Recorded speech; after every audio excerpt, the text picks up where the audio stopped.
तो चलिए बच्चों, देखो लास्ट क्लास के अंदर अगर मैं आपको रिपीट करवाऊँ तो लास्ट क्लास के अंदर मैंने आपको क्या क्या चीज़ें बता दी थी। हमारा चैप्टर चालू हुआ था फंडामेंटल ऑफ पार्टनरशिप, जिसके अंदर मैंने आप लोगों को बता दिया था प्रॉफिट एंड लॉस एप्रोप्रिएशन के बारे में। पार्टनर्स कैपिटल अकाउंट बनता है, लेकिन अपन ने ये चीज़ सीखी थी कि सबसे पहले profit and loss appropriation account का फॉर्मेट क्या होता है। ठीक है, फिर उसके बाद क्या क्या चीज़ें आती हैं मैंने बताया था। सारी पार्टनर से लिंकअप जितनी भी चीज़ें होंगी सब profit and loss appropriation account में आएगी। फिर अपन ने बात पढ़ी थी पार्टनरशिप डीड के बारे में। तो मैंने आपको बताया था पार्टनरशिप डीड अपने आप में एक एग्रीमेंट होता है। जैसे दो पार्टनर है आपस में अगर बिजनेस करने बैठ रहे हैं तो आपस में इन दोनों के बीच में क्या होना चाहिए, एक म्यूचुअल अंडरस्टैंड। या तो देखो म्यूचुअल अंडरस्टैंडिंग है तो अच्छी बात है, आपसी समझौता अपन ने इन्होंने कर लिया। अंडरस्टैंडिंग है कि किस पार्टनर को कितना प्रॉफिट मिलेगा, कितना इंटरेस्ट ऑन कैपिटल मिलेगा, है ना। म्यूचुअल अंडरस्टैंडिंग, म्यूचुअल अंडरस्टैंडिंग होनी चाहिए, किस पार्टनर को कितना इंटरेस्ट ऑन मिलेगा, कितना नहीं मिलेगा। ठीक है, तो लेकिन अगर मान लो कल को अगर इनमें बीच में झगड़ा हो गया तो जो जो चीज़ें दोनों पार्टनर के बीच में झगड़े को बढ़ावा दे सकती हैं, हम एक काम करते हैं उसके लिए एग्रीमेंट बना लेते हैं। उन बातों को पहले से ही नोट डाउन कर लेते हैं। कल को मान लो दोनों पार्टनर के बीच में झगड़ा हो जाता है तो फिर जो एग्रीमेंट हुआ था उस एग्रीमेंट के हिसाब से चलेंगे।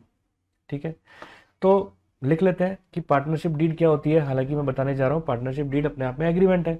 उस एग्रीमेंट में आप लिखोगे कि बिजनेस का नाम क्या है, ठीक है, बिजनेस में के पार्टनर्स का नाम क्या है, बिजनेस का नेचर क्या है, बिजनेस में कौन सा पार्टनर कितनी कैपिटल लगा रहा है, किस पार्टनर को कितना इंटरेस्ट ऑन कैपिटल मिलेगा, किस पार्टनर को कितनी कमीशन मिलेगी, कितनी सैलरी मिलेगी, है ना, उनका profit and loss sharing ratio क्या रहेगा, है ना।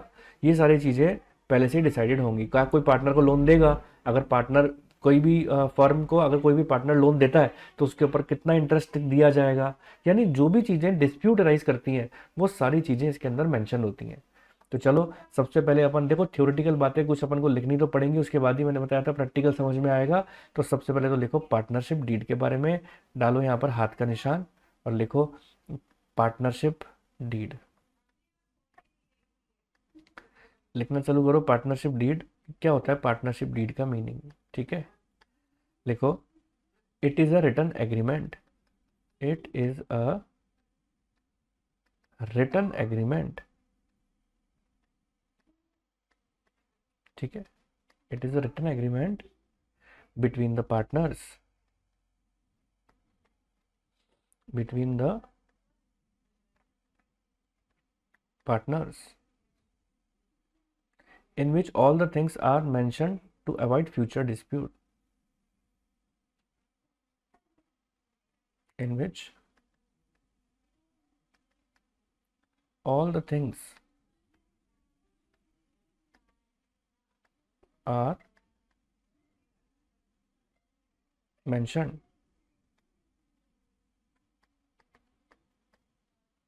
to avoid future dispute. Future के डिस्प्यूट्स को अवॉइड करने के लिए हम हर चीज मेंशन कर देते हैं इसमें, ठीक है। Following points are to be mention in partnership deed.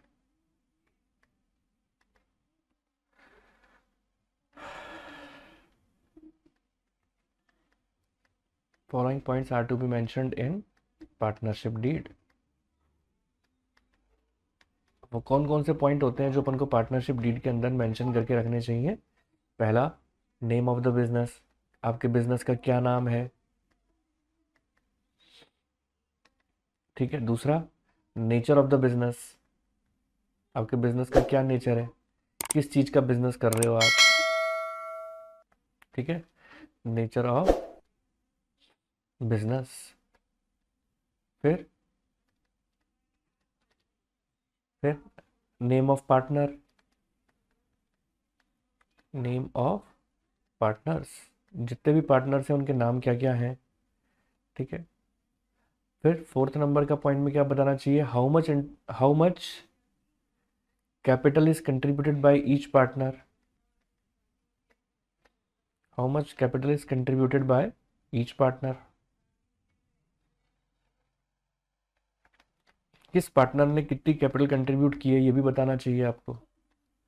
फिर how much interest on capital will be charge from each partner. एक बाद में झगड़ा होएगा तो कोई भी पार्टनर ही कह सकता है ना, नहीं मुझे तो ज़्यादा चाहिए, मुझे तो कम चाहिए। तो how much interest on capital charge from each partner. ठीक है। सिक्स्थ, हाउ मच सैलरी और गिवन, हाउ मच सैलरी और कमीशन, हाउ मच सैलरी और कमीशन इज गिवन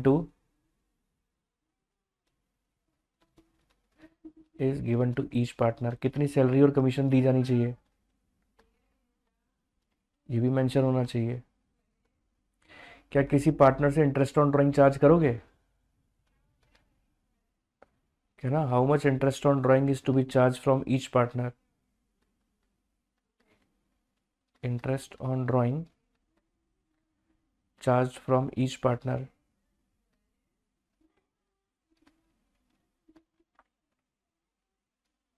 ठीक है। किस पार्टनर से कितना इंटरेस्ट ऑन ड्राइंग आप चार्ज करोगे, है ना। What will be the profit sharing ratio, what will be the profit sharing ratio,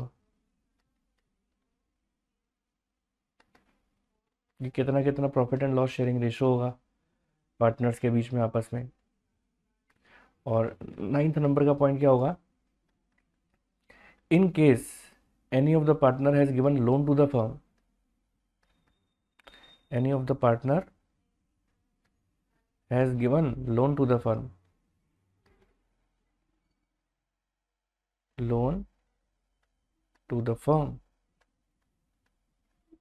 how much interest is to be charged on interest on loan, how much interest on loan, charge नहीं given करेंगे ना, क्योंकि अगर कोई भी partner firm को loan देता है तो उस पर उसको कितना इंटरेस्ट ऑन लोन देना है अपन को, how much interest on loan given to the partner, उस पार्टनर को आप कितना इंटरेस्ट ऑन लोन दोगे। ठीक है। तो ये कुछ बातें मैंने आप लोगों को बताई। ठीक है, अंडरलाइन कर देता हूँ जो इंपॉर्टेंट है, how much capital, how much interest on capital, how much salary commission, है ना, how much interest on drawing charge, what will be the profit sharing ratio, है ना, और what will be the how much is the interest on loan given to the partner. तो ये सारे key points हैं जो आपको यूजुअली पार्टनर्स कैपिटल अपना पार्टनरशिप डीड के अंदर आपको मेंशन कर देने चाहिए। ठीक है, ताकि किसी तरीके का कोई झगड़ा ना हो। ठीक है ना, यहाँ तक बात समझ में आती है। लेकिन कई बार क्या होता है, जैसे देखो मैं आपको बताता हूँ कि जैसे ये दो पार्टनर हैं। ठीक है, जस्ट अ सेकेंड, इसको एक बार अपन ले लेते हैं। जैसे दो पार्टनर हैं, ये पार्टनर ए और ये पार्टनर बी, ये लो, ये पार्टनर ए है, ये पार्टनर बी है, कोई दिक्कत नहीं है यहाँ तक तो।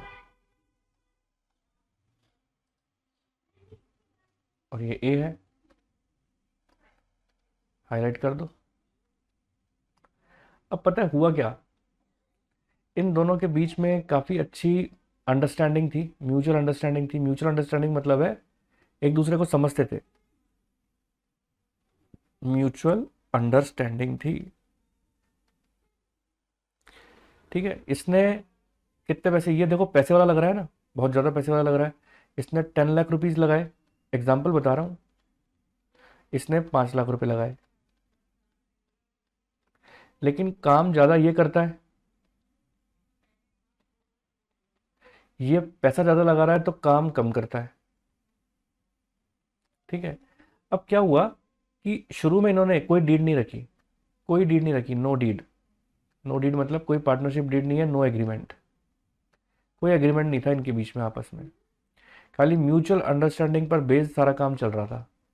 धीरे धीरे क्या हुआ कि दोनों, पढ़ते रहिए पढ़ते रहिए पढ़ते रहिए। मैं तो सिर्फ वीडियो के बीच में ये देखने आया हूं कि वाकई आप लोगों की पढ़ाई सीरियसली भी चल रही है या नहीं। करना सिर्फ आपको ये होगा कि वीडियो के किस टाइम पर आप मेरा ये वीडियो देख पा रहे हैं, वो टाइम नोट करके आपको कमेंट बॉक्स में मुझे लिखकर भेजना होगा। तो बच्चों, अगर आप भी हमारी लाइव क्लास ज्वाइन करना चाह रहे हैं तो स्क्रीन पर दिए नंबर पर तुरंत कॉल करें और हमारी लाइव क्लास आप ज्वाइन कर सकते हैं। हमारी लाइव क्लास ज्वाइन करने से आपको हमारे सारे वीडियोस का अर्ली एक्सेस मिलेगा और आपके डाउट क्लियरिंग भी तुरंत होंगे, फेस टू फेस होंगे।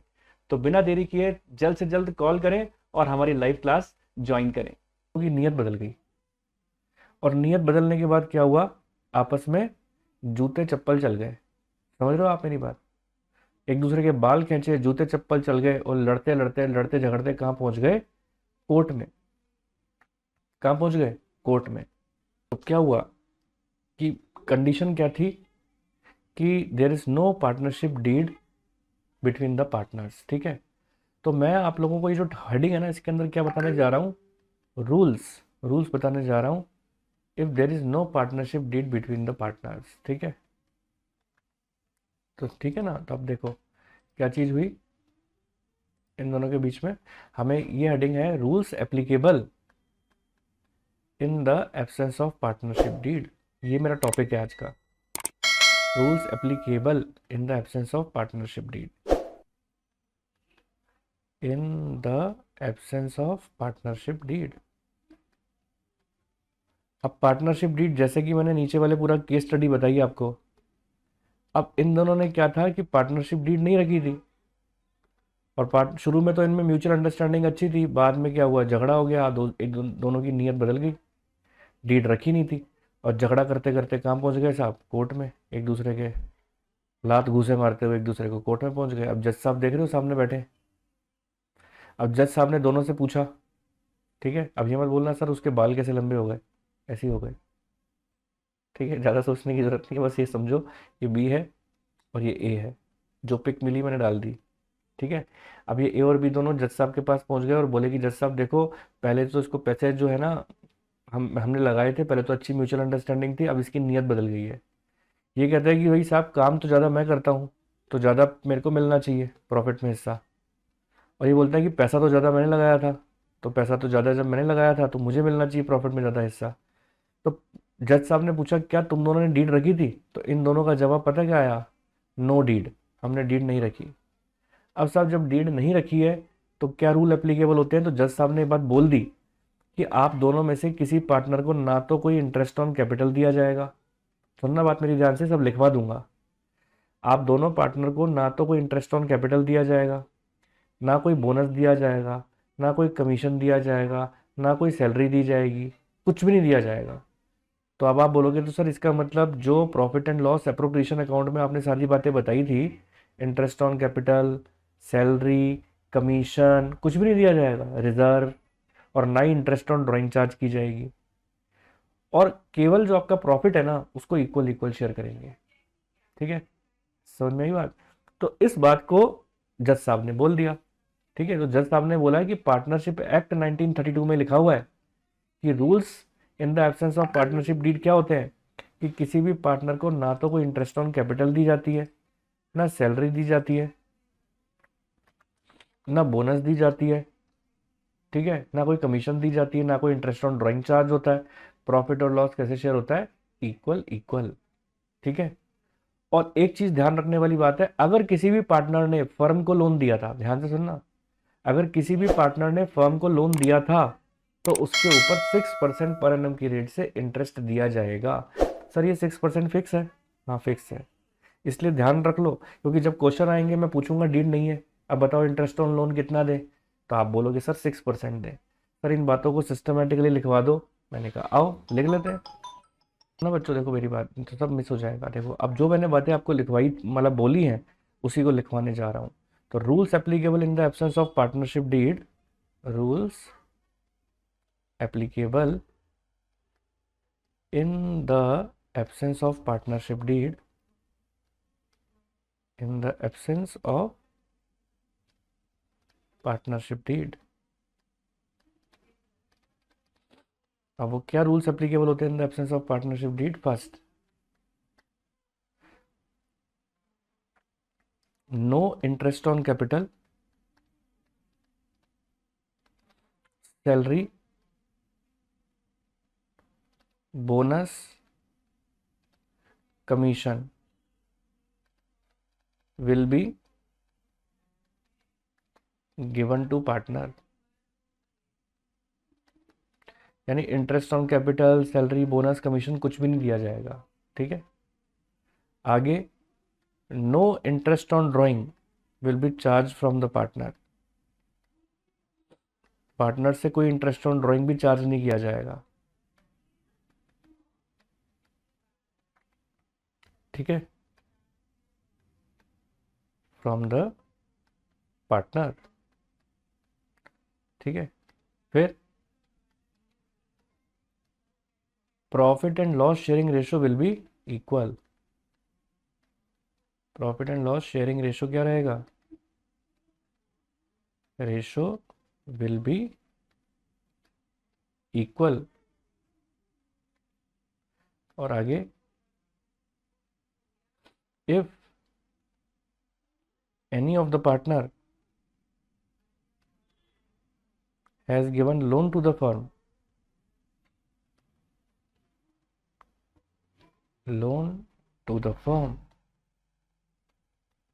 then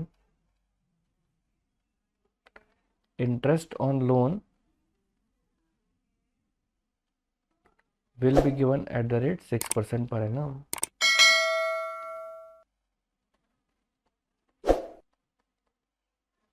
ठीक है, अब देखो एक बहुत इंपॉर्टेंट पॉइंट बताने जा रहा हूं, important point to be noted, important point to be noted. कई बार क्या होता है कि जैसे एग्जाम्पल के तौर पे समझना पहले मेरी बात। जैसे मान के चलो ये ए पार्टनर है और ये बी पार्टनर है। ठीक है, पहले पार्टनर ले लेते हैं अपन हमारे ए और बी। ये ए और ये बी है ना। चलो पहले ये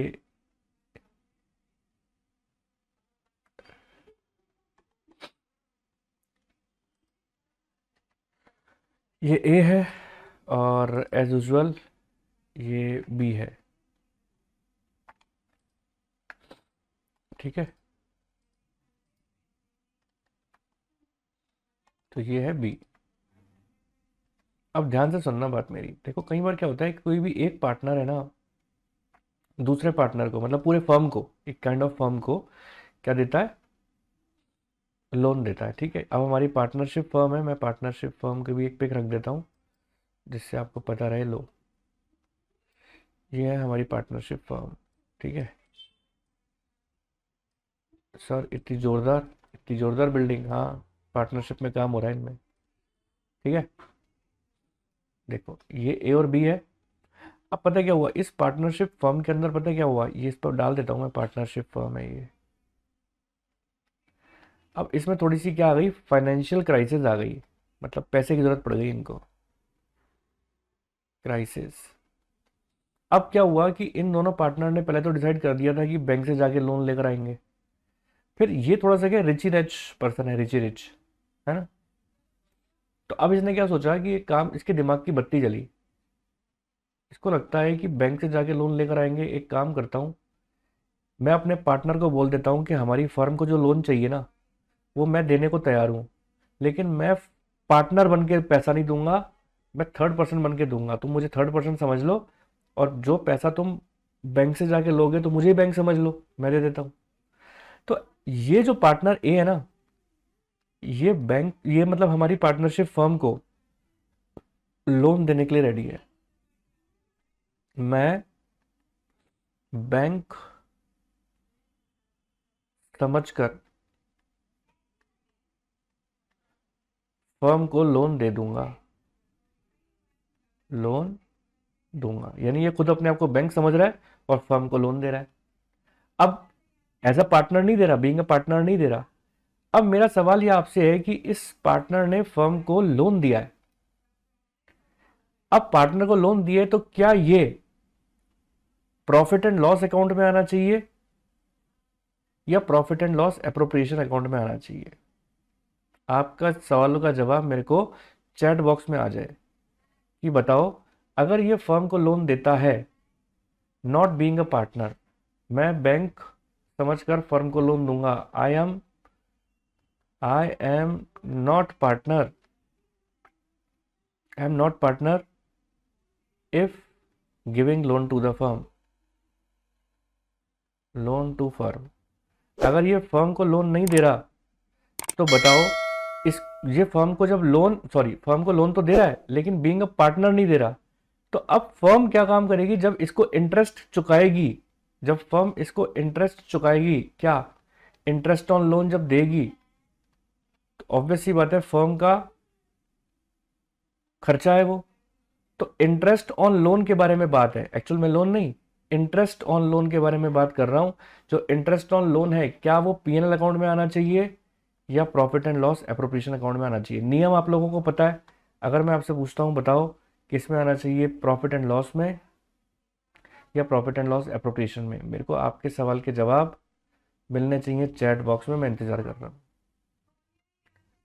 संचित ने बोला है सर प्रॉफिट एंड लॉस, तो प्रिया ने भी बोला है सर प्रॉफिट एंड लॉस। बिल्कुल बात ठीक है, क्योंकि मैंने आपको बताया था प्रॉफिट एंड लॉस एप्रोप्रिएशन में तो बीइंग अ पार्टनर, अगर कोई चीज देनी होती है बीइंग अ पार्टनर, तब फर्म उसको प्रॉफिट एंड लॉस एप्रोप्रिएशन में लगती है।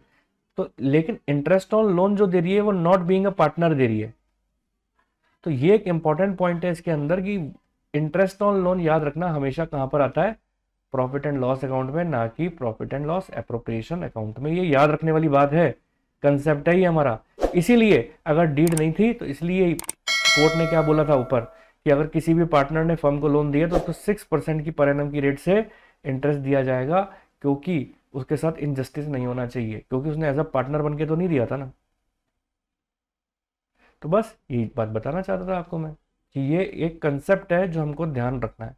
ऐसे ही मान के चलो, ये तो अभी इंटरेस्ट ऑन लोन की बात थी, कि मान के चलो अगर फर्म को जरूरत पड़ती है, मान लो ये वाली बिल्डिंग, ये बिल्डिंग जो है ना पहले बी की थी, बी पहले थी बी की, अब हम कहीं बाहर से किराए पर ये बिल्डिंग लेने जा रहे थे, कहीं और लेने जा रहे थे। अब बी की दिमाग की घंटी बजी, बी को लगता है कि यार कहीं बाहर से लेने जा रहे हैं, एक काम करता हूँ इस बिल्डिंग को, ये मेरे पास बिल्डिंग पड़ी है मेरे ऑफिस में के बगल की बिल्डिंग हमारी है, एक काम करता हूँ मैं ही दे देता हूँ रेंट पे, मैं दे देता हूँ रेंट पे, लेकिन बीइंग अ पार्टनर नहीं दूंगा इनको। अगर कोई भी पार्टनर किसी भी फर्म को, मतलब किसी भी फर्म नहीं, अपनी फर्म को अगर अपना प्रेमाइसिस देता है, not being a partner, third person बन के देता है, और उस पार्टनर को अगर हम रेंट देते हैं, तो ऐसे केस के अंदर उस रेंट को मैं आपसे पूछूं, बताओ कहां दिखाएं, पीएनएल अकाउंट में या पीएनएल एप्रोप्रिएशन अकाउंट में? तो यहां पर भी आपका जवाब सर पीएनएल अकाउंट ही होना चाहिए, क्योंकि पीएनएल एप्रोप्रिएशन में तो पार्टनर को दी गई चीजें देते हैं अपन। तो ये तो क्या है, ये तो नॉट बीइंग अ पार्टनर बन के दे रहा है ना। तो जो चीज नॉट बीइंग अ पार्टनर बन के देते हैं तो उसको कहां दिखाते हैं, प्रॉफिट एंड लॉस अकाउंट में, प्रॉफिट एंड लॉस अकाउंट में। यहां तक बात अच्छी तरह समझ में आई तो लिखो sir all clear, all clear. मेरे को चैट बॉक्स में लिख दो यस सर ऑल क्लियर। मैं आपका चैट बॉक्स में इंतजार कर रहा हूँ, मुझे चैट बॉक्स में बताओ, अगर डाउट है तो लिख दो सर डाउट, DOUBT डाउट। तो संचित का जवाब तो आ गया यस सर ऑल क्लियर, ठीक है जी, यस सर क्लियर। सुप्रिया का भी आ गया, चलो जी सब बच्चों को क्लियर है। उम्मीद करता हूँ यहाँ तक की बात आप सभी बच्चों को अच्छी तरह समझ में आ गई होगी। तो उम्मीद करता हूँ आप लोगों को मेरा वीडियो अच्छा लगा होगा, पसंद आया होगा। मेरा वीडियो अच्छा लगा, पसंद आया तो इसको लाइक कर देना, चैनल पे नहीं हो तो सब्सक्राइब कर देना, और अपने फ्रेंड सर्कल के साथ ज़्यादा से ज़्यादा शेयर कर देना। तो जल्द से जल्द मिलते हैं अपने नेक्स्ट वीडियो के साथ, तब तक के लिए ओके टाटा बाय बाय।